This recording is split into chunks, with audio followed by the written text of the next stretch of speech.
Hey everyone, Stu Bradin here. I'm the president and CEO of the Global SOF Foundation, and I'm on with Chelsea, our director of marketing. Hello. What we're going to do during this crazy lockdown time, we're staying connected to our community the best way that we can. And so we're telling stories and talking about topics that are important to us through video. Last week, Rick Lamb put one out about armed Overwatch and Gothic Serpent. So if you haven't seen that one yet, I highly suggest you go check it out on our YouTube channel. What I want to talk about is something that I've seen as really important countless times through my career, working with partners and specifically the growth of European Special Operations Forces, SOF. Now, in the early 1990s, several European nations realized that with the fall of the Soviet Union, that their forces would be required to operate outside their region. Many of the nations participated in the NATO mission in Bosnia, and that was the first mission for NATO outside of NATO nations. Additionally, nations like Germany, Lithuania, Poland, Sweden were all creating SOF units during that same exact time. Now flash forward to 2001, when most nations had SOF in various states. With the creation of the NATO SOF Headquarters in 2007, SOF in Europe began to grow even more. That's an especially important time to me. I was there on the ground getting NATO SOF Headquarters stood up. Can you talk a little bit about how bare bones that effort was when you guys first started standing up the NATO SOF Headquarters? Yeah, so why did they stand up the NATO SOF Headquarters? Couple reasons why. There was inside of NATO, there was a NATO Rapid Reaction Force that had a SOF component to it. And at that time, only 3 nations could actually perform those functions. And those same 3 nations were overcommitted in the war on terror. And so we had to grow that capability out. We had to grow the nation's capability. Everybody was willing to do it. Nobody knew how to do it.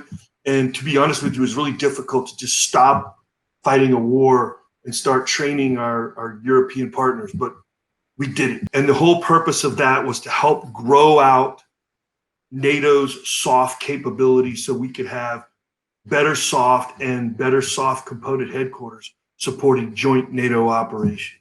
So that's why we did it. To say bare bones, I mean, we lived in the same space under construction. We had drop cloths that came down, the clear ones. And just on the other side of that, I'm not joking, dude with the jackhammer is ripping the wall out. Dust everywhere. It was in a barn, a horse barn that was built in the 1880s.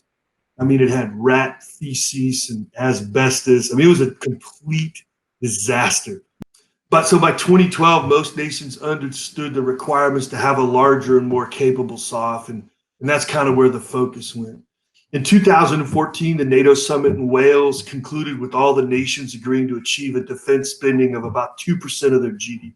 And most of them weren't even close to that. By 2017, 2018, most of your Eastern European nations had seen what Russia had done in Georgia, the Ukraine, Georgia in 2009, the Ukraine, I want to say it's 2014, 15. So the sense of Russia's threat was coming back, and they felt the need that they needed to expedite their own defense transformation and stuff. And that took on a lot of legs. We've seen that personally at the GSF, especially we had our symposiums and our events in Lithuania and Romania. Plus, I've been to the Ukraine and other nations in that region. I've seen that for myself. Can you give an example of what you've seen that really hit that point home for you?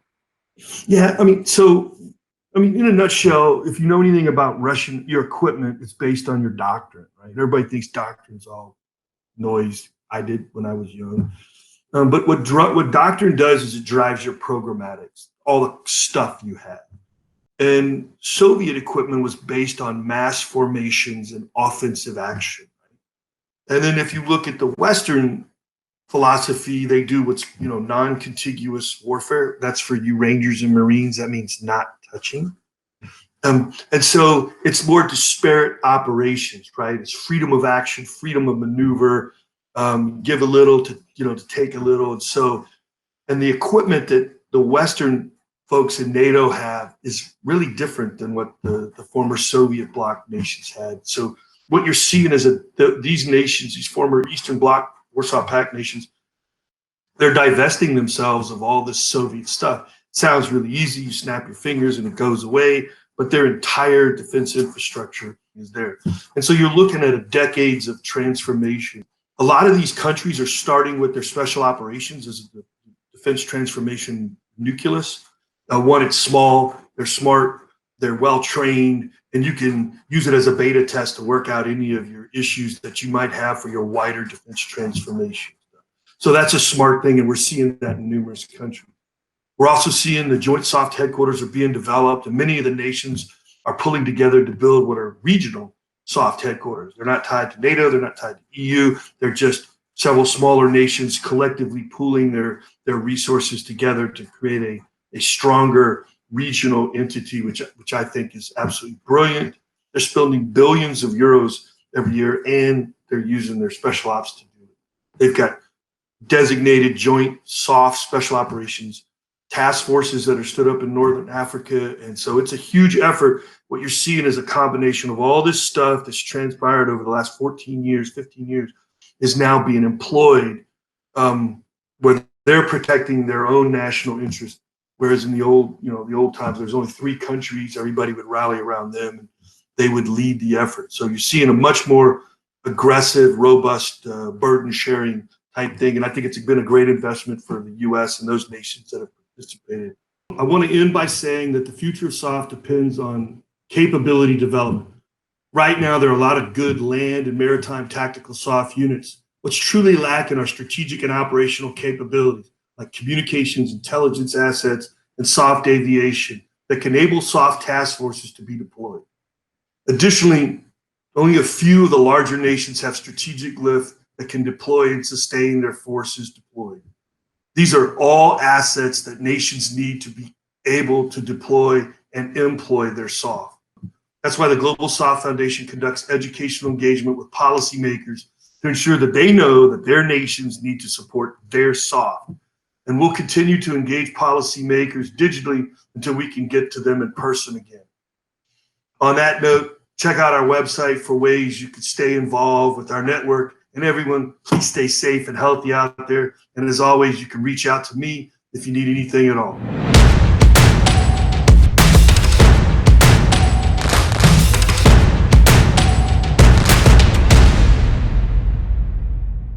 All right, so I do want to schedule. Oops. Did you just leave? Okay. Bye.